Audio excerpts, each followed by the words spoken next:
শেখ হাসিনা বাংলাদেশে পাড়া দেওয়া মাত্রই নেতা কর্মীদের মধ্যে যে একটা উদ্দীপনা তৈরি হবে, সেই উদ্দীপনা সামাল দেওয়ার মতো শক্তি সরকারের আছে কিনা সেটাও একটা প্রশ্ন। আপনি তো মাইনাস আওয়ামী লীগই দেশ সামলাইতে পারতেছেন না, আইন শৃঙ্খলা সামলাইতে পারতেছেন না, কোনো কিছুই সামলাইতে পারতেছেন না। তো প্লাস আওয়ামী লীগ যখন মাঠে বিরোধী দল হিসেবে থাকবে, অবস্থা কি দাঁড়াবে আপনি একটু মানুষ পটে কল্পনা করেন তো। শেখ হাসিনা বাংলাদেশে ফিরছেন, আর এটি কোনো রক্তচক্ষু বা রাজনৈতিক ষড়যন্ত্র দিয়ে থামানো সম্ভব নয়। এমনকি স্বয়ং তারেক রহমানও এই রাজনৈতিক ঝড় ঠেকাতে পারবেন না। রাজনীতি মানে ক্ষমতার দাবার চাল, আর সেই দাবা খেলায় এখন নতুন এক মহা অধ্যায়ের সূচনা হতে যাচ্ছে। চারদিকে যখন নানা গুঞ্জন, রাজনৈতিক হিসাব নিকাশ আর প্রশাসনিক ঘেরাটোপ, ঠিক তখনই সাড়া ফেলে দিয়েছে একটি বার্তা।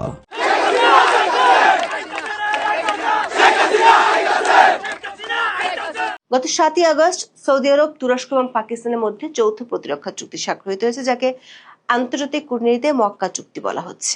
চুক্তিটি নিয়ে সম্প্রতি আন্তর্জাতিক মহলে বেশ আলোচনা শুরু হয়েছে। বিশেষ করে চুক্তিটি কেন হলো, এটি কি ইরানের সামরিক হামলা ঠেকানোর জন্য হলো কিনা, এই চুক্তি কি ইসলামী ন্যাটোতে রূপ নেবে কিনা, কিংবা চুক্তিটি ইসরায়েলের প্রভাব ঠেকাতে কতটুকু ভূমিকা রাখবে, এমন প্রশ্নগুলো বিশ্লেষক মহল থেকে উঠে আসছে। দেখছিলেন সংবাদ শিরোনাম, এবার দেখবেন বিস্তারিত। তার আগে ছোট করে একটি অনুরোধ, আপনারা যদি এই ধরনের রাজনৈতিক ভিডিওগুলো দেখতে পছন্দ করে থাকেন, অবশ্যই চ্যানেলটি সাবস্ক্রাইব করে পরবর্তী ভিডিওটি সবার আগে পাওয়ার জন্য বেল আইকনটি অল করে দিবেন। চলুন দর্শক, কথা না বাড়িয়ে একটি লাইক দিয়ে একে একে সেই ভিডিওগুলো দেখে আসি। শেখ হাসিনা বাংলাদেশে ফিরছেন, আর এটি কোনো রক্তচক্ষু বা রাজনৈতিক ষড়যন্ত্র দিয়ে থামানো সম্ভব নয়। এমনকি স্বয়ং তারেক রহমানও এই রাজনৈতিক ঝড় ঠেকাতে পারবেন না। রাজনীতি মানে ক্ষমতার দাবার চাল, আর সেই দাবা খেলায় এখন নতুন এক মহা অধ্যায়ের সূচনা হতে যাচ্ছে। চারদিকে যখন নানা গুঞ্জন, রাজনৈতিক হিসাব নিকাশ আর প্রশাসনিক ঘেরাটোপ, ঠিক তখনই সাড়া ফেলে দিয়েছে একটি বার্তা। বঙ্গবন্ধু কন্যা শেখ হাসিনার বাংলাদেশে প্রত্যাবর্তন কেবল সময়ের ব্যাপার। ক্ষমতার মসনদে পরিবর্তন এসেছে ঠিকই, কিন্তু মাঠ পর্যায়ে কোটি কোটি মানুষের হৃদয়ে কি পরিবর্তন আনা সম্ভব হয়েছে? আওয়ামী লীগের কোটি কোটি নেতাকর্মী ও সমর্থক এখন প্রহর গুনছেন তাদের প্রিয় নেত্রীকে লাল সবুজের পতাকার দেশে অভ্যর্থনা জানানোর জন্য। রাজনৈতিক বোদ্ধারা বলছেন, একটি দলকে আইনি বা প্রশাসনিকভাবে সাময়িকভাবে চাপে রাখা গেলেও তার জনভিত্তি মুছে ফেলা সম্ভব নয়। ইতিহাস সাক্ষী, আওয়ামী লীগ কোনো সাধারণ রাজনৈতিক দল নয়। এটি বাংলাদেশ নামক রাষ্ট্রের জন্মলগ্ন থেকে মিশে থাকা এক মহাসমুদ্র। আওয়ামী লীগের উপরের সারির নেতাদের থেকে স্পষ্ট বার্তা, আওয়ামী লীগ সভাপতি শেখ হাসিনা বাংলাদেশে ফিরবেনি। তৃণমূলের সাধারণ মানুষ থেকে শুরু করে গ্রামে গঞ্জের সাধারণ খেটে খাওয়া মানুষ, যারা আজ দ্রব্যমূল্যের ঊর্ধ্বগতি, অস্থিরতার, নিরাপত্তার অভাবে দিশেহারা, তারা মনে মনে আবারও একটি শক্তিশালী নেতৃত্বের অপেক্ষায় প্রহর গুনছে। বর্তমান রাজনৈতিক বাস্তবতায় ক্ষমতার কেন্দ্রবিন্দুতে বিএনপি ও তাদের রাজনৈতিক মিত্ররা থাকতে পারে, কিন্তু রাজপথের সভ্যতা ভিন্ন কথা বলে। রাজনীতির বিশ্লেষকদের মতে শুধু নিষেধাজ্ঞা বা মামলা দিয়ে কোটির উপর রাজপথের কর্মীকে ঘরে বসিয়ে রাখা যায় না। প্রশাসনকে ব্যবহার করে ভয়ভীতি কিংবা হাজার হাজার মামলা দিয়ে আওয়ামী লীগের মূল শক্তিকে নিঃশেষ করা সম্ভব হয়নি। গোয়েন্দা সূত্র থেকে স্পষ্ট জানা গেছে, হারানোর আর কিছুই নেই, অর্জনের আছে পুরো বাংলাদেশ। আওয়ামী লীগের আজ এই অবস্থা। যখন মানুষের দেয়ালে পিঠ থেকে যায়, তখন ভয় ডর ভেঙে হাজার হাজার মানুষ রাজপথে নেমে আসে, আর সেই ক্ষোভের বিস্ফোরণ সামলানো কোনো প্রশাসনিক আদেশের পক্ষে সম্ভব নয়। ইতিহাস ভুলে গেলে চলবে না, 2007 সালেও তৎকালীন ক্ষমতাধরেরা শেখ হাসিনাকে দেশে ফিরতে বাধা দিয়েছিল। দেশের বাইরে থেকে ফিরতে নিষেধাজ্ঞা দেওয়া হয়েছিল, কিন্তু জনগণের ভালোবাসাকে কি কখনো আদেশ দিয়ে আটকে রাখা গিয়েছিল? না, সব বাধা ভেঙে শেখ হাসিনা ঠিকই বঙ্গোপসাগরের এই পলিমাটিতে পা রেখেছিলেন। ইতিহাসের পাতায় রক্তাক্ষরে লেখা আছে, 2004 সালের 21শে আগস্টে যখন চারদিক থেকে ঘাতকের গ্রেনেড বর্ষণ হয়েছিল, তখনও আওয়ামী লীগের নিবেদিত প্রাণ নেতাকর্মীরা নিজেদের জীবনের তোয়াক্কা না করে তৈরি করেছিল এক অবেধ্য মানব ঢাল। সেই একই রক্ত, সেই একই নৈতিক শক্তি আজও কোটি নেতাকর্মীর ধমনীতে প্রবাহিত। তাই শেখ হাসিনার সুরক্ষার এবারও কোটি জনতা মানব ঢাল তৈরি করতে প্রস্তুত। সেখানে সব বাধা ধূলিসাৎ হয়ে যাবে। রাজনৈতিক অঙ্গনে দাবি করা হয়েছে তরুণ সমাজ মুখ ফিরিয়ে নিয়েছে, কিন্তু সত্য কি সত্যিই তাই? ক্যাম্পাসে ক্যাম্পাসে আজ যে অস্থিরতা, ছাত্রদল ও অন্যান্য সংগঠনের আধিপত্যের নামে যে সংকট তৈরি হচ্ছে, তা সাধারণ শিক্ষার্থীরা নীরব চোখে দেখছে। ছাত্রলীগের পক্ষ থেকে পরিষ্কার জানানো হয়েছে, সাময়িক বিচ্যুতি বা প্রশাসনিক চাপ দিয়ে ছাত্রলীগের অস্তিত্ব মোছা সম্ভব নয়। হাজার হাজার নেতাকর্মী আজও প্রস্তুত হয়ে আছে আছে শিক্ষা প্রতিষ্ঠানগুলোতে সাধারণ শিক্ষার্থীদের গণতান্ত্রিক অধিকার ফিরিয়ে আনতে। সময় এলেই তরুণ প্রজন্মই আবার তাদের প্রিয় নেত্রীকে বরণ করে নিতে প্রথম সারিতে দাঁড়াবে। শেখ হাসিনার বাংলাদেশে ফেরা কেবল একটি রাজনৈতিক দলীয় সিদ্ধান্ত নয়, এটি দেশের সার্বিক স্থিতিশীলতা এবং অর্থনৈতিক সুরক্ষার সাথে সম্পর্কিত। দেশের উন্নয়ন, বৈদেশিক সম্পর্ক এবং ডিজিটাল বাংলাদেশের ভিত্তি যারা গড়ে তুলেছেন তাদের দূরে সরিয়ে রেখে দীর্ঘমেয়াদী শাসন পরিচালনা করা কাল্পনিক তাসের ঘরের মতো। প্রতিপক্ষের হুমকি কিংবা ক্ষমতার দাপট কোনো কিছুই এই ঐতিহাসিক প্রত্যাবর্তনকে থামাতে পারবে না। কারণ আওয়ামী লীগের রাজনীতি জনগণের হৃদয়ে গাথা। দেওয়াল যতই উঁচু হোক না কেন, জনগণের শক্তির সামনে তা ভেঙে পড়তে বাধ্য। শেখ হাসিনার ঐতিহাসিক প্রত্যাবর্তন নিয়ে আপনার মতামত কি? শেখ হাসিনা ফিরে এলে এদেশের রাজনৈতিক সমীকরণ কতটা বদলে যাবে বলে আপনি মনে করেন? আপনার মহামূল্যবান মতামত কমেন্ট বক্সে জানাতে ভুলবেন না। শেখ হাসিনা বাংলাদেশে পাড়া দেওয়া মাত্রই নেতা কর্মীদের মধ্যে যে একটা উদ্দীপনা তৈরি হবে, সেই উদ্দীপনা সামাল দেওয়ার মতো শক্তি সরকারের আছে কিনা সেটাও একটা প্রশ্ন। আপনি তো মাইনাস আওয়ামী লীগই দেশ সামলাইতে পারতেছেন না, আইন শৃঙ্খলা সামলাইতে পারতেছেন না, কোনো কিছুই সামলাইতে পারতেছেন না। তো প্লাস আওয়ামী লীগ যখন মাঠে বিরোধী দল হিসেবে থাকবে, অবস্থা কি দাঁড়াবে আপনি একটু মানুষ পটে কল্পনা করেন তো। গ্যাস, বিদ্যুৎ, জ্বালানি, দ্রব্যমূল্য, আইন শৃঙ্খলা, তিনটাতে অষ্টডিম্ব প্রসব করছে। এর উপরে যদি শেখ হাসিনা বাংলাদেশে আসে, সবচেয়ে বড় বেকায়দায় পড়বে এই সরকার। না পারবে তাকে ফাঁসি দিতে, ফাঁসি না দিলে অন্য যে রাজনৈতিক দলগুলো আছে তাদের কেউ কেউ এমন অবস্থা তৈরি করবে যে দেশে একটা অচল অবস্থা তৈরি হবে। তারেক রহমান যাবেন, কিন্তু তার জন্য শর্ত হচ্ছে শেখ হাসিনাকে ফিরিয়ে দিতে হবে, মানে সহায়ক পরিস্থিতি হলে তিনি যাবেন, এরকম একটা কথা বলা হলো। আমার ক্যালকুলেশনে যদি একটা শর্ত দেওয়া হয় ভারতে যাওয়া, সেটা হচ্ছে কোনোভাবেই যেন শেখ হাসিনা বাংলাদেশে আসতে না পারে। শেখ হাসিনা প্লেনে চললেও ভারত প্লেন থেকে টেনে শেখ হাসিনাকে নামায় রাখবে, তাহলেই কেবলমাত্র সম্ভবত বাংলাদেশ সরকার ভারত সফরে যাবে। যে শেখ হাসিনা ফিরবেন, ডিসেম্বরে ফিরবেন, সদল বলে ফিরবেন। আপনিও এই বিষয়ে কথা বলেছেন। আসলে কি ফেরাটা বাস্তবতা সম্পন্ন, মানে যে পরিস্থিতি দেখছেন দেশে, তাতে কি শেখ হাসিনার ফেরার প্রক্রিয়া কি হতে পারে বলে আপনি মনে করেন? আপনি একজন আইনজীবীও বটে, আসলে এখানে একটা প্রক্রিয়াগত ব্যাপারটা কেমন সেটি একটা বিষয়, এবং তিনি যদি সত্যিই ফেরেন সেটি কি দেশের জন্য ভালো হবে? দেখুন, আমি আপনাকে বলি, আমি কিন্তু এই প্রশ্নের উত্তর অনেকবার দিয়েছি এবং প্রতিবারই আমি বলেছি যে আমার সাধারণ জ্ঞান বা কমন সেন্স সেটা বলে যে উনি ফিরবেন। কেন ফিরবেন? উনি যদি না ফেরেন তাহলে এই দলটি ছিন্ন ভিন্ন হয়ে যাবে। অলরেডি দলের নেতাকর্মীরা ভীষণ রকম মানে দুর্দশার মধ্যে আছে। আমি তৃণমূলের কথা বলছি, নেতাকর্মী বলতে কিন্তু মন্ত্রী এমপিদের কথা বলছি না। তৃণমূল একদম মানে খুবই দুর্দশার মধ্যে আছে। এক, দুই হলো, আল্লাহ না করুক ওনার বয়স হচ্ছে, উনি যদি দেশের বাইরে মারা যান, পৃথিবীর অন্য কোনো দেশে মারা যান, বাংলাদেশের বাইরে, তাহলে that will be the end of the story. এবং ইতিহাসে শেষ হিসেবে লেখা থাকবে যে উনি একজন পলাতক প্রধানমন্ত্রী, স্বৈরাচার প্রধানমন্ত্রী হিসেবে ওনার মৃত্যু হয়েছে। এই বাস্তবতাটা উনি মানবেন কিনা, এই চয়েসটা ওনাকে নিতে হবে। স্পষ্ট তার জন্য, তার দলের জন্য তার ফেরাটা জরুরি, কিন্তু ফেরাটা বাস্তবতা সম্পন্ন কিনা। এখন রাজনীতিতে না আপনাকে কেউ জায়গা করে দেবে না। রাজনীতিতে সুসময় আসবে তবে আমি ফিরবো, এটা বোধহয় কাজ করে না। সুসময়টা বা রাস্তাটা আপনাকেই তৈরি করতে হবে, এটাই হচ্ছে বাস্তব। হ্যাঁ, তো আমার মনে হয় যে সেই জায়গা থেকে আমার যতদূর মনে হয় যে এটা আমি আপনি যতটা না বুঝবো, তার চেয়ে যিনি দলের প্রধান শেখ হাসিনা এবং যার রাজনৈতিক অভিজ্ঞতা আপনার আমার চেয়ে কয়েক গুণ বেশি, রাষ্ট্র পরিচালনার অভিজ্ঞতা, বিরোধী দলে থাকার অভিজ্ঞতা, সরকারি দল না, বিরোধী দল না, মাঠের বিরোধী দল হিসেবে অভিজ্ঞতা, সবকিছুই আমাদের চেয়ে অনেক বেশি। তো এই ক্যালকুলেশন যেটা আপনার আমার আছে, তার চেয়ে বেটার ক্যালকুলেশন নিশ্চয়ই তার কাছেও আছে।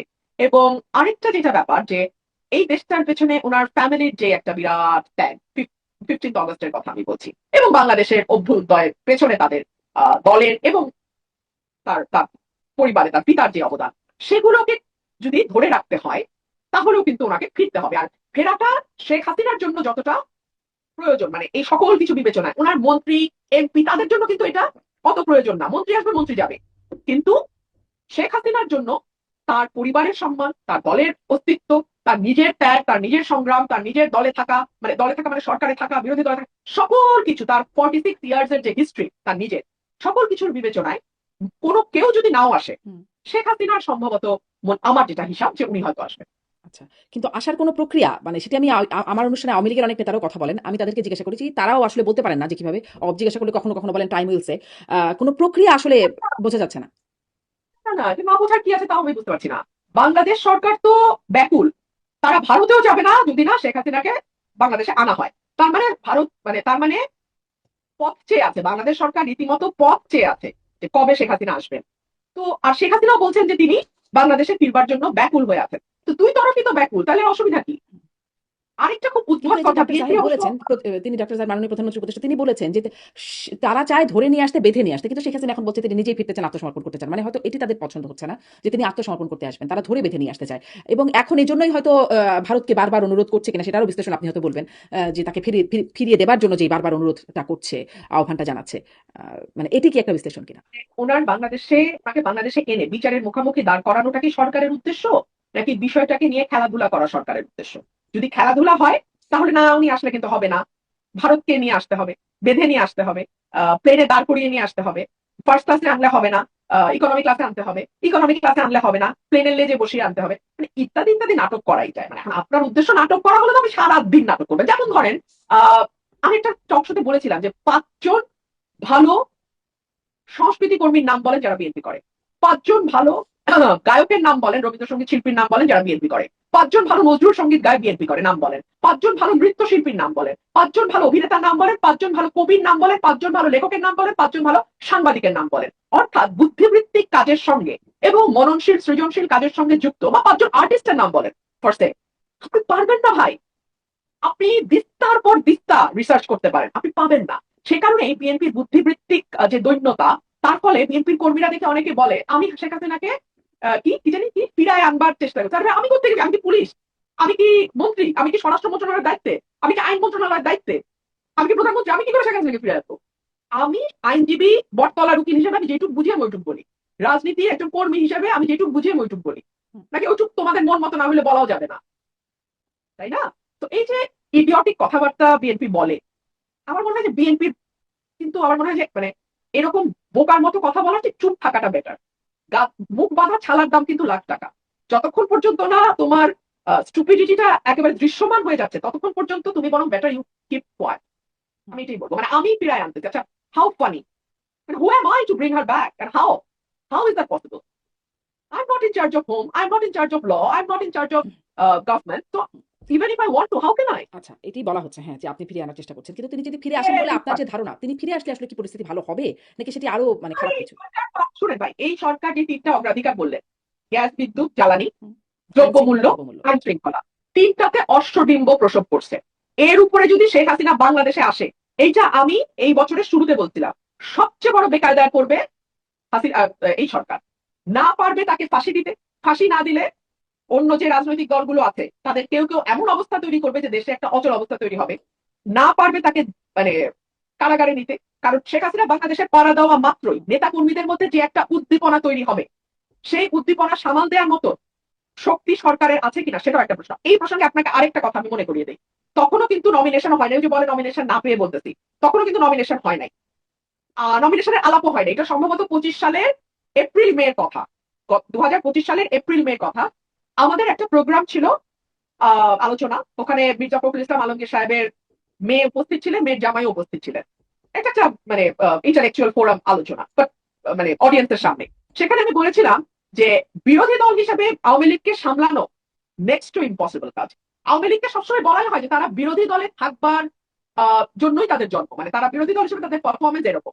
সেটা তারা দীর্ঘ পাকিস্তান আমলে বিরোধী দলে তারা তাদের ভূমিকা পালন করেছে দীর্ঘ, মানে হুম। সেই চিন্তা করে দেখেন, সেই 47 থেকে আরম্ভ করে 71 পর্যন্ত বিরোধী দল, তারপরেও বাংলাদেশ স্বাধীন হবার পরে বিরোধী দল অনেক সময়, অনেকগুলো বছর।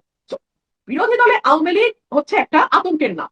তো শেখ হাসিনা যদি বাংলাদেশে ব্যাক করে এবং ওনার নেতা কর্মীরা তাতে যেভাবে একটা উজ্জীবিত হয়ে পথে নামবে বা ইয়ে করবে, এই পুলিশ আর এই ইয়ে দিয়ে আপনি তাকে সামাল দিতে পারবেন? আপনি তো মাইনাস আওয়ামী লীগই দেশ সামলাইতে পারতেছেন না, আইন শৃঙ্খলা সামলাইতে পারতেছেন না, কোনো কিছুই সামলাইতে পারতেছেন না। তো প্লাস আওয়ামী লীগ যখন মাঠে বিরোধী দল হিসেবে থাকবে, অবস্থা কি দাঁড়াবে আপনি একটু মানুষ পটে কল্পনা করেন তো। আমি এটুকুই বললাম। তাহলে কি আসলে হবে না হবে তাহলে কেন আসলে বুঝে যাবে। সরকার এত বারবার মানে শেখ হাসিনাকে ফেরানোর আবেদন করছে? আপনি অবশ্য নাটক শব্দটাও ব্যবহার করছিলেন, কারণ এইটা প্রশ্নটা এভাবে করবার একটা বিশেষ কারণ হচ্ছে, ধরেন 14-15 তারিখের মানে খবরের কাগজগুলো যদি দেখি, তাহলেও দেখছিলাম যে তারেক রহমান ভারতে যাচ্ছেন, প্রধানমন্ত্রী যাচ্ছেন, সেরকম প্রস্তুতি চলছে বা প্রস্তুতি শেষের দিকে, এরকম নানান রকম আলোচনা, সময়টাও নিয়ে আলোচনা হচ্ছিল, কখনো 21শে আগস্টের কথা হচ্ছিল বা প্রথম মানে এই সপ্তাহের মধ্যে যাবেন, এরকম খবর আসছিল। তারপরে দেখা গেল যে এনসিপির নেতারা নাহিদ ইসলাম আসিফ, মাহমুদ সজীব ভুঁইয়া তারা বেশ শক্ত ভাষায় বললেন যে তিনি যেতে পারবেন না, গেলে দেশের মানুষের সাথে গাদ্দারি হবে, এরকম কথা বললেন। এবং তারপরে দেখা গেল আসলে পররাষ্ট্র মন্ত্রণালয় থেকেও বলা হচ্ছে যে তারেক রহমান যাবেন, কিন্তু তার জন্য শর্ত হচ্ছে শেখ হাসিনাকে ফিরিয়ে দিতে হবে, মানে সহায়ক পরিস্থিতি হলে তিনি যাবেন, এরকম একটা কথা বলা হলো। আসলে তিনি ভারতে যাবেন? ভারতে যাওয়ার জন্য শর্ত কি আসলেই শেখ হাসিনা ফিরিয়ে দেওয়া? শেখ হাসিনাকে ফিরিয়ে দেওয়ার ব্যাপারে এত জোর তাহলে কেন দিচ্ছেন? আপনি যে বিশ্লেষণটা দিলেন সেটি তো তারাও জানেন, তারাও বোঝেন। এই বিষয়ে তারেক রহমান সাহেব আমার সাথে আলাপ করেন নাই। তো ওনার মনের ভিতরে কি আছে এটা একমাত্র উনি জানবেন, ওনার কাছের ব্যক্তিরা জানবেন, আমি জানি না। আমি একজন অবজারভার হিসেবে আমি যা দেখি আমি আপনাকে তাই বললাম। আমার ক্যালকুলেশনে যদি একটা শর্ত দেওয়া হয় ভারতে যাওয়া, সেটা হচ্ছে কোনোভাবেই যেন শেখ হাসিনা বাংলাদেশে আসতে না পারে। তারেক রহমান সাহেব 17 বছর এক্সাইল ছিলেন লন্ডনে, শেখ হাসিনা যান নাই লন্ডনে। উনি কি এগুলো তাল বাহানা করছেন তারেককে ফেরত না দিলে লন্ডন যাবো না? হুম। এইসব বাহানা আমার কাছে ভাই বাহানা, আর গুজ্জ কথা আমার সাথে কেউ শেয়ার করে নাই, তো আমি জানি না। তাহলে কি আপনার কি মনে হয়, বা যদি এটাও কি কোনো জানেন কিনা, তারেক রহমান কি যাচ্ছেন ভারতে? ভারতে যাচ্ছেন? আমার কি মনে হয় আমি বলে দিলাম, না, না। যদি ভারত হ্যাঁ, ভারতে যাচ্ছেন একদম কিনা? ওয়াদা করতে হয় যে কোনোভাবেই শেখ হাসিনাকে ভারত আসতেই দিবে না, হুম। শেখ হাসিনা প্লেনে চললেও ভারত প্লেন থেকে টেনে শেখ হাসিনাকে নামায় রাখবে, তাহলেই কেবলমাত্র সম্ভবত বাংলাদেশ সরকার। গত 7ই আগস্ট সৌদি আরব, তুরস্ক এবং পাকিস্তানের মধ্যে যৌথ প্রতিরক্ষা চুক্তি স্বাক্ষরিত হয়েছে, যাকে আন্তর্জাতিক কূটনীতিতে মক্কা চুক্তি বলা হচ্ছে। চুক্তিটি নিয়ে সম্প্রতি আন্তর্জাতিক মহলে বেশ আলোচনা শুরু হয়েছে। বিশেষ করে চুক্তিটি কেন হলো, এটি কি ইরানের সামরিক হামলা ঠেকানোর জন্য হলো কিনা, এই চুক্তি কি ইসলামী ন্যাটোতে রূপ নেবে কিনা, কিংবা চুক্তিটি ইসরায়েলের প্রভাব ঠেকাতে কতটুকু ভূমিকা রাখবে, এমন প্রশ্নগুলো বিশ্লেষক মহল থেকে উঠে আসছে। এই চুক্তিটি দক্ষিণ এশিয়ার ভূ রাজনীতিতে কতটুকু প্রভাব বিস্তার করবে সে আলোচনা করছেন অনেকে। আবার এই জোটে অংশ নেওয়ার ভাবনাকে ইতিবাচক হিসেবে দেখছে বাংলাদেশ, এমন মন্তব্য দেশটির সরকারের শীর্ষ মহল থেকে উঠে আসায় দক্ষিণ এশিয়ার ভূ রাজনীতিতে বিষয়টি নিয়ে বেশি আলোচনা হচ্ছে। বিস্তারিত জানতে চলুন যাওয়া যাক বিশ্লেষণে।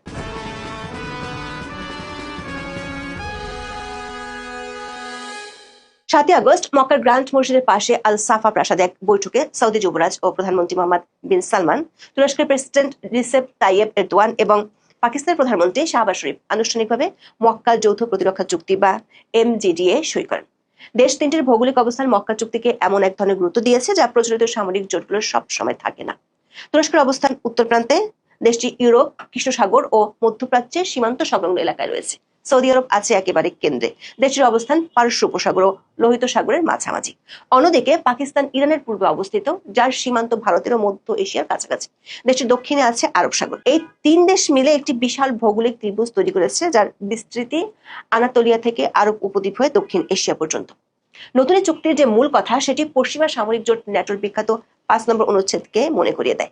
তিন দেশের নতুন এই প্রতিরক্ষা চুক্তিতে বলা হয়েছে, তিন দেশের যে কোনো একটির উপর সশস্ত্র হামলা হলে সেটিকে সবার উপর হামলা হিসেবে ধরা হবে।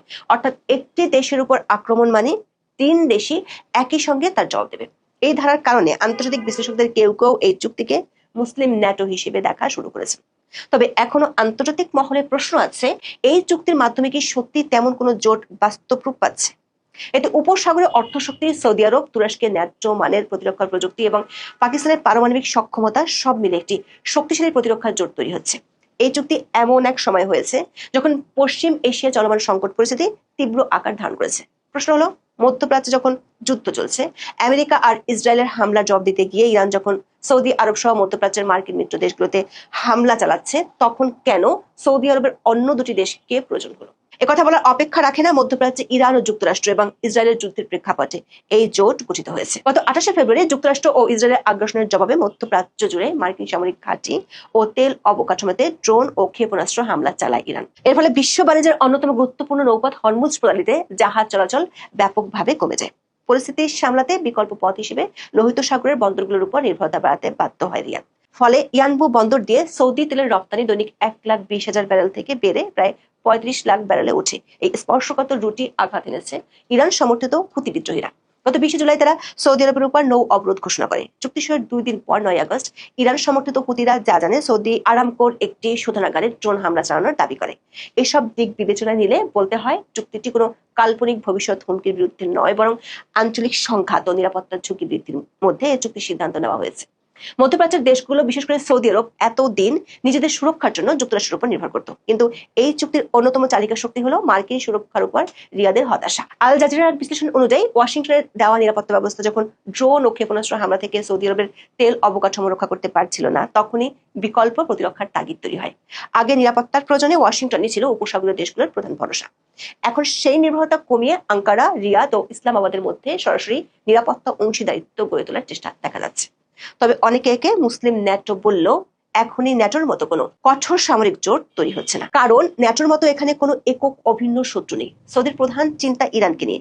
সৌদি আরবের নিরাপত্তার সঙ্গে পারস্য উপসাগর, লোহিত সাগর, বাব আল মানদেব প্রণালী এবং জ্বালানি পরিবহন পথে নিরাপত্তা জড়িত। অন্যদিকে তুরস্কের মূল ভাবনা সিরিয়া ও পূর্ব ভূমধ্যসাগর। প্রশ্ন উঠতে পারে, পশ্চিমা ন্যাটোর সদস্য হওয়া সত্ত্বেও কেন তুরস্ককে সৌদি আরব ও পাকিস্তানের সঙ্গে প্রতিরক্ষা চুক্তি করতে হলো? ন্যাটোর সবচেয়ে বড় সামরিক বাহিনীগুলোর একটি তুরস্কের, যা প্রতিরক্ষা শিল্প দ্রুত বিকশিত হচ্ছে। সাম্প্রতিক সময়ে তুরস্ক এখন তার আশপাশের বিস্তৃত অঞ্চলকে নিজেদের নিরাপত্তার স্বার্থের সরাসরি অংশ হিসেবে বিবেচনা করে। বিশেষ করে সিরিয়ায় তুরস্কের ভূমিকা এবং ইসরায়েলের নীতির প্রতি আঙ্কারার সমালোচনা ইসরায়েলের সঙ্গে উত্তেজনা বাড়িয়েছে। তুরস্কের দৃষ্টিকোণ থেকে ইসরায়েল, গ্রিস ও সাইপ্রাস এমন একটি অঞ্চলের সামরিক ও রাজনৈতিক সহযোগিতার একটি নেটওয়ার্ক তৈরি করেছে যেখানে তাদের স্বার্থের সঙ্গে তুরস্কের স্বার্থের সরাসরি সংঘাত রয়েছে। অন্যদিকে দক্ষিণ এশিয়া পাকিস্তানের প্রধান প্রতিপক্ষ হলো ভারত। গত বছর ভারত ও পাকিস্তানের মধ্যে বিপজ্জনক মাত্রায় উত্তেজনা দেখা দেয়। পরিস্থিতি সামরিক প্রস্তুতি ও সরাসরি সংঘর্ষ পর্যন্ত গড়িয়েছিল। তার মানে কোনো একক সাধারণ শত্রু না থাকায় ন্যাটোর মতো কঠোর অবকাঠামোর চেয়ে এই জোটটি একটি নতুন ও নমনীয় হাব অ্যান্ড স্পোক মডেল গড়ে ওঠার সম্ভাবনায় বেশি। সে অনুযায়ী যুক্তরাষ্ট্রের পরিবর্তে কেন্দ্রের হাব বা মূল চালিকা শক্তি হিসেবে কাজ করবে সৌদি, পাকিস্তান, তুরস্কের পারস্পরিক শক্তিশালী সমঝোতা। চুক্তির পর এরদোয়ান বলেছেন এটি কোনো নির্দিষ্ট দেশের বিরুদ্ধে নয়। পাকিস্তানের পররাষ্ট্রমন্ত্রী বলেছেন এই কাঠামো সবার জন্য উন্মুক্ত। তবে বিশ্লেষকেরা বলছেন ভিন্ন কথা। জার্মান সংবাদ মাধ্যম ডয়েচে ভেলের এক প্রতিবেদনে বলা হয়েছে ইরানকে এই চুক্তির বাইরে রাখার বিষয়টি তেহরানকে কেন্দ্র করে গড়ে তোলা নিরাপত্তার সমীকরণের ইঙ্গিত দেয়। তেহরানও এই নতুন নিরাপত্তা কাঠামোকে উদ্বেগের সঙ্গে দেখছে। এক জ্যেষ্ঠ ইরানি কর্মকর্তা হুঁশিয়ারি দিয়ে বলেছেন এই চুক্তি সৌদি নিরাপত্তা দীর্ঘমেয়াদী নিশ্চয়তা দেবে না। একই চিত্র দেখা গেছে লোহিত সাগরও। গত 30 জুলাই সৌদি নেতৃত্বে গঠিত 14 দেশের নৌ প্রতিরক্ষা জোটে বাংলাদেশ থাকলেও ওমান এবং সংযুক্ত আরব আমিরাত সই করেনি। ইরানকেও দূরে রাখা হয়েছে। কাগজে কলমে দুটি উদ্যোগের লক্ষ্য আলাদা মনে হলেও ইরান সমর্থিত হুতিদের হামলা এবং আঞ্চলিক নিরাপত্তার বিষয়টি এখানে সবচেয়ে বড় সমীকরণ হিসেবে কাজ করছে। আর এই কারণে বিশ্লেষকরা মনে করছেন কাগজে কলমে এই চুক্তির যতই শক্তিশালী দেখাক, বাস্তবে এর প্রয়োগ অত্যন্ত কঠিন। মিডল ইস্ট মনিটরের এক বিশ্লেষণে পাকিস্তানের এক ঐতিহাসিক দোটানার কথা তুলে ধরা হয়েছে।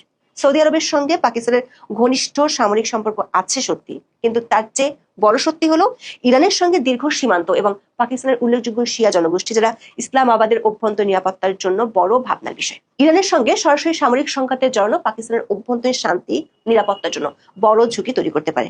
এর সবচেয়ে বড় প্রমাণ মেলে 2015 সালে যখন ইয়েমেন যুদ্ধের সময় রিয়াদ সেনা ও বিমান সহায়তা চাইলেও পাকিস্তানের সংসদ সর্বসম্মতভাবে নিরপেক্ষ থাকার সিদ্ধান্ত নিয়েছিল। মক্কা চুক্তির যৌথ প্রতিরক্ষা বা ন্যাটোর 5 নম্বর অনুচ্ছেদের মতো কঠিন প্রতিশ্রুতি এখন পাকিস্তানকে এক নতুন অগ্নি পরীক্ষা ফেলেছে। ভবিষ্যতে সৌদির তেল অবকাঠামো আক্রান্ত হলে পাকিস্তান কি ইরানের বিরুদ্ধে সরাসরি যুদ্ধে জড়াবে, নাকি 2015 সালের মতো নিরপেক্ষতার নীতিতে অনড় থাকবে? এই প্রশ্নের উত্তরই শেষ পর্যন্ত মক্কা চুক্তির কার্যকারিতা ও সীমাবদ্ধতা নির্ধারণে গুরুত্বপূর্ণ হয়ে উঠবে। অবশ্য সৌদি আরব ও তুরস্কের পক্ষ থেকে বলা হয়েছে এই চুক্তি পুরোপুরি প্রতিরক্ষামূলক, কোনো নির্দিষ্ট দেশকে লক্ষ্য করে নয় এবং এটি অন্য কোনো বিদ্যমান চুক্তিকে বাতিল করে না। সৌদি কর্মকর্তারা আরো বলেছেন এটি কোনো ধর্মভিত্তিক সামরিক জোট নয় এবং এতে পারমাণবিক অস্ত্র ভাগাভাগি বা নতুন অস্ত্র প্রতিযোগিতা শুরু করার কোনো ইঙ্গিত নেই। এটি ন্যাটোর মতো জোটের সঙ্গে তুলনা করা হলেও কিছু গুরুত্বপূর্ণ পার্থক্য আছে। এই চুক্তির অধীনে এখনো কোনো কেন্দ্রীয় সামরিক কমান্ড, স্থায়ী সদর দপ্তর বা স্থায়ী যৌথ বাহিনী নেই, বরং এটি একটি উচ্চ পর্যায়ের রাজনৈতিক ও কৌশলগত চুক্তি যা সংকটের সময় দ্রুত সমন্বিত সামরিক পদক্ষেপ নেওয়ার সুযোগ তৈরি করবে। তবে এই জোটে পাকিস্তান থাকায় দক্ষিণ এশিয়ার ভূ রাজনৈতিক সমীকরণ নিয়ে নতুন প্রশ্ন তৈরি হয়েছে। হংকং ভিত্তিক সাউথ চায়না মর্নিং পোস্টের এক বিশ্লেষণে বলা হয়েছে সৌদি অর্থায়নে তুরস্কের তৈরি উন্নত সামরিক প্রযুক্তি পাকিস্তানের হাতে গেলে তা দক্ষিণ এশিয়ায় ভারতের সামরিক সক্ষমতার উপর চাপ বাড়াতে পারে। তাছাড়া তুরস্ক কাশ্মীর ইস্যুতে সব সময় পাকিস্তানের পাশে থাকে, যা দিল্লির জন্য উদ্বেগের আরেকটি বড় কারণ। তুরস্ক পাকিস্তানকে সঙ্গে নিয়ে সৌদির এই নতুন সামরিক মেরুকরণ ভারত, মধ্যপ্রাচ্য, ইউরোপ অর্থনৈতিক করিডোর বাস্তবায়নের ক্ষেত্রেও নতুন ভূ রাজনৈতিক প্রতিবন্ধকতা তৈরি করতে পারে। ভারতের পররাষ্ট্র মন্ত্রণালয়ের মুখপাত্র রণধীর জয়সওয়াল জানিয়েছেন নয়াদিল্লির চুক্তিটির জাতীয় নিরাপত্তা ও আঞ্চলিক স্থিতিশীলতার উপর প্রভাব পর্যালোচনা করছে। এর আগে 6 আগস্ট ইসরায়েলের প্রধানমন্ত্রী নেতানিয়াহু ভারতের প্রধানমন্ত্রী নরেন্দ্র মোদীকে ফোন করেন। দুই নেতা ভারত ইসরায়েল বিশেষ কৌশলগত অংশীদারিত্বের অগ্রগতি পর্যালোচনার পাশাপাশি পশ্চিম এশিয়ার পরিস্থিতি নিয়ে আলোচনা করেন। তবে ভারতের জন্য সুখবর হলো সৌদি আরবের সাথে নয়াদিল্লির বাণিজ্যিক, অর্থনৈতিক ও সামাজিক সম্পর্ক অত্যন্ত মজবুত। রিয়াদের জন্য ভারত তার বৃহত্তম পরিশোধিত তেল ও এলপিজির অন্যতম আমদানিকারক এবং প্রায় 1 কোটি ভারতীয় প্রবাসী সৌদি আরবে বসবাস করেন। একই সাথে ভারত, মধ্যপ্রাচ্য, ইউরোপ অর্থনৈতিক করিডোরের অন্যতম প্রধান অংশীদার হলো সৌদি আরব। ফলে রিয়াদ কৌশলগতভাবে এমন কোনো পদক্ষেপ নেবে না যা ভারতের নিরাপত্তাকে সরাসরি বিপন্ন করে বা ভারতের সাথে তৈরি হওয়া শত কোটি ডলারের দ্বিপক্ষীয় বাণিজ্যিক সম্পর্ককে বিনষ্ট করে। ভারতীয় কূটনৈতিক মহল চেষ্টা করছে যাতে মক্কা প্রতিরক্ষা চুক্তির আওতায় সৌদি আরবের প্রতিশ্রুতিগুলো শুধু পশ্চিম এশিয়া নিরাপত্তা পরিস্থিতির মধ্যে সীমাবদ্ধ থাকে এবং নয়াদিল্লির সঙ্গে দ্বিপক্ষীয় সম্পর্কের উপর কোনো প্রভাব না ফেলে। তা সত্ত্বেও ভারতের উদ্বেগ কিছুটা হলো বাড়ছে, কারণ তার প্রতিবেশী বাংলাদেশ এই জোটে যোগ দিচ্ছে কিনা সেটি নিয়ে। বাংলাদেশের নতুন পররাষ্ট্র প্রতিমন্ত্রী হুমায়ুন কবির বিষয়টি একেবারে উড়িয়ে দেননি। তিনি বলেছেন, জাতীয় স্বার্থকে অগ্রাধিকার দিয়ে 3 দেশের সঙ্গে অর্থনৈতিক কিংবা প্রতিরক্ষা সহযোগিতা কাঠামোয় যুক্তি হওয়ার বিষয়টি ঢাকা ইতিবাচকভাবে দেখছে। তবে তার কথা থেকে এটি নিশ্চিত, বাংলাদেশ এখনো এই জোটে যাওয়ার সম্ভাব্যতা যাচাই করে দেখেনি। কূটনৈতিক সূত্রগুলো বলছে, সৌদি আরব, পাকিস্তান ও তুরস্কের পক্ষ থেকে এই জোটে যোগ দেওয়ার জন্য বাংলাদেশের উপর চাপ আছে, কিন্তু ন্যাটো সহ অন্য দেশগুলো থেকে পাল্টা চাপও আছে। সে কারণে বাংলাদেশের পক্ষে খুব তাড়াতাড়ি এই জোটে যোগ দেওয়ার সম্ভাবনা একেবারেই কম। কারণ এই জোটে যোগ দিলে আরব আমিরাত ও ইরান সহ মধ্যপ্রাচ্যের অনেক দেশ সরাসরি বাংলাদেশের বিরুদ্ধে অবস্থান নিতে পারে। বিশ্লেষকরা মনে করেন, এই জোটের আসল পরীক্ষা শুরু হবে যখন চুক্তিটি বাস্তবে প্রয়োগ করা হবে। প্রতিরক্ষা চুক্তি স্বাক্ষরের দিন সব জোটকেই শক্তিশালী মনে হয়, কিন্তু ইতিহাস আমাদের শেখায় শুধু কাগজে লেখা চুক্তি শক্তি তৈরি করে না। তুরস্ক, সৌদি আরব ও পাকিস্তান যদি নিজেদের সামরিক, অর্থনৈতিক ও কূটনৈতিক শক্তিকে সমন্বিতভাবে কাজে লাগাতে পারে, তাহলে দীর্ঘদিনের একক মার্কিন নিরাপত্তা নির্ভরতার বাইরে নতুন আঞ্চলিক ভারসাম্য তৈরি হতে পারে। তবে এই উদ্যোগ ব্যর্থ হলে পরিস্থিতি উল্টো হতে পারে।